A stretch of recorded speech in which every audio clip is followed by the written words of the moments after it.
c'est quoi? L'austérité est un ensemble de politiques économico-sociales qui organise par exemple, premièrement, la baisse des dépenses de l'État, et par conséquent la fermeture de nombreux services publics, hôpitaux, écoles, etc. Deuxièmement, la baisse des prestations sociales, avec les retraites, le chômage et tout ce qui concerne la maladie. Troisièmement, la précarisation des travailleurs et de l'emploi, gel des salaires et licenciements facilités avec ce qu'on appelle communément la flexibilité. L'austérité, c'est aussi un processus antidémocratique. Nous l'avons vu dernièrement avec le dernier traité européen, voulu par Nicolas Sarkozy et ratifié par François Hollande sans le moindre changement. Celui-ci prive le peuple de sa souveraineté sur le budget.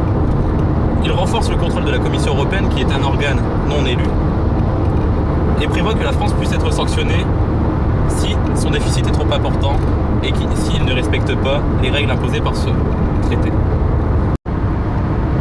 Et aussi un processus anti-écologique. Pour réussir la transition écologique, il faut beaucoup d'investissements publics.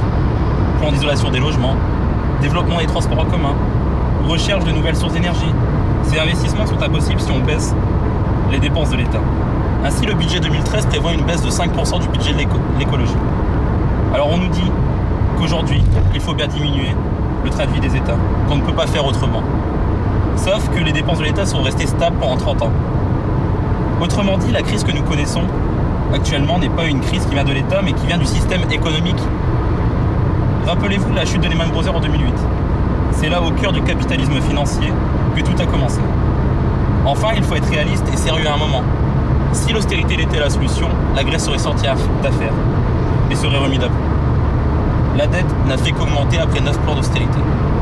Alors nous, parti de gauche et front de gauche, nous proposons une véritable politique de relance économique qui prône par exemple le partage des richesses, l'augmentation du SMIC à 1 700 € brut, une réforme fiscale ambitieuse avec un salaire maximum, un pôle public bancaire ou encore une planification écologique visant à relocaliser les productions et réindustrialiser notre pays.